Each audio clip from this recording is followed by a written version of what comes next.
Hi, so I have a confession to make. I am absolutely terrified of all of you because where did you come from? Who are you people? Translation, thank you? Oh my gosh. And so today I'm trying something new and hopefully you don't hate it. I'm gonna redraw one of my old drawings from when I was like 15. I don't know, it was a long time ago. Ta-da!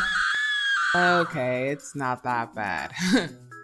But it definitely isn't good either. I made this drawing when I was fairly new on Instagram. Link to that bad boy down below. And Instagram was a different place where pictures were still a thing people looked at, and when art was in a competition, and when people wanted to meet other artists and not just girl following that may end up not doing anything for the creator besides feeding their ego. Can you tell me and Instagram aren't friends anymore? I genuinely loved being in the art community on Instagram, and I felt free to experiment and truly grow with others. Hard to believe now, but at one point, everyone, and I mean everyone in the community, used to hype each other up. And for good reason. Everyone's art was so unique to themselves and so special. Until I realized one day, a lot of artists' work starting to look the same. This wave of what I call the Instagram art style was one of the top reasons I decided to ditch Instagram for a while. I can definitely talk more on why I left Instagram in another video if you guys would like,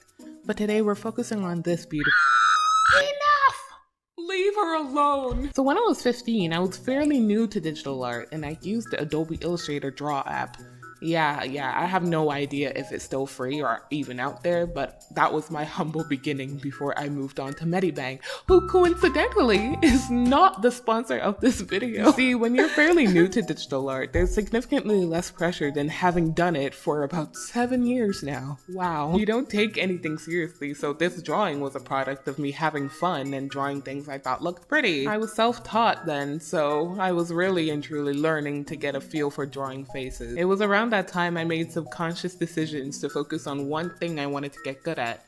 So this time it was the face, and then the body, and then hands. Most recently it's been hair. And I don't have a reason to study feet, cause who looks at them anyway? Because at this time I was only focusing on faces, this chick, it's just the head. And when I did redraw her, cause I did at one point, she was also just a head. But we've grown and lived and learned since then, so let's give her a body, okay? Boop. I also think she deserves some clothes because all of my girls were naked at one point because I simply didn't know how to draw clothes or what fashion was. I still don't know what fashion is, but in my opinion, I think the tomboy vibes suit her the best. Now I did in fact raise her from the dead with my first redraw of her, so let's keep that going with the bright, beautiful colors and not whatever that was. She looks like a distant memory. So I decided to give her some different streaks in her hair because I was really channeling the clothes I thought was cool in the early 2010s. So that hand sock glove thing, whatever it's called, the leggings with the shorts, a tank top that was previously a t-shirt, but we all got scissor happy at that time. This was a way for me to see if I've improved at all in my 7 years of drawing, and geez, I hope so. I actually stopped redrawing my old drawings for a while because I, for a minute, thought I just didn't know how to draw anymore. But obviously, that's not the case, and I'm glad to see that I have definitely improved in many aspects. And I know if I keep it up, I'll probably make a masterpiece one day. I may even know how to draw background. Thank you all for listening to me yap once again, and thank you for subscribing.